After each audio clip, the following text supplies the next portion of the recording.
বিদ্যুৎস্পৃষ্ট হয়ে এক ব্যক্তির মৃত জানা যায়। মৃত ব্যক্তির নাম রবি টুডু, বয়স 40। তার বাড়ি গাজলের সজনাতলা এলাকায়। তার এক আত্মীয় বলেন, রবি টুডু রাজমিস্ত্রির কাজ করতেন। তিনি বাড়িতে প্লাস্টার করার জন্য পুকুর থেকে মোটর দিয়ে জল তোলার জন্য মোটর সেট করেছিলেন। মোটরে জল উঠছে না, তাই তিনি ইলেকট্রিকের মোটর চেক করছিলেন। সেই সময় তিনি বিদ্যুৎস্পৃষ্ট হয়ে যান এবং জ্ঞান হারিয়ে ফেলেন। লোকজন দেখতে পেয়ে তাকে উদ্ধার করে গাজল হাসপাতালে নিয়ে আসেন। গাজল হাসপাতালের কর্তব্যরত ডাক্তারবাবুরা তাকে মৃত বলে ঘোষণা করেন। মৃতদেহ ময়নাতদন্তের জন্য মালদা মেডিকেল কলেজ হাসপাতালে পাঠায় গাজল থানার পুলিশ। এই ঘটনায় এলাকায় শোকের ছায়া নেমে আসে।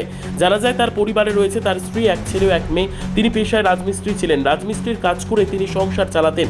সংসারে তিনিই ছিলেন একমাত্র উপার্জনশীল ব্যক্তি। তার মৃত্যুতে এই সংসারের বড় ধরনের ক্ষতি হলো। রবি টুডু, বয়স কেমন? বয়স আনুমানিক 40-42। কি? সম্ভবত আমি খবর পেলাম যেটা যে ওরা কারেন্ট ঠিক করছিল, মানে মার্শাল ঠিক করছিল, তখন সেখানে শর্ট সার্কিটে আর কি মারা গেল। কতক্ষণ আগে? এই হয়ে গেল মোটামুটি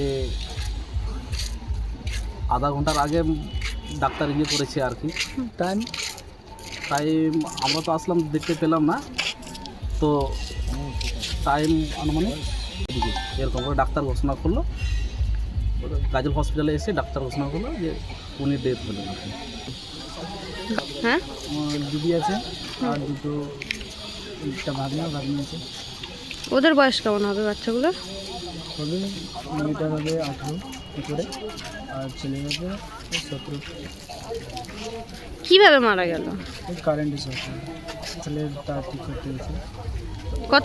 আমি বলতে পারছি না, তো আমাকে ফোন করে দেখা হয়েছিল, আস্তে আস্তেই দেখতে পাইনি। ব্যুরো রিপোর্ট, উত্তর বাংলা সংবাদ।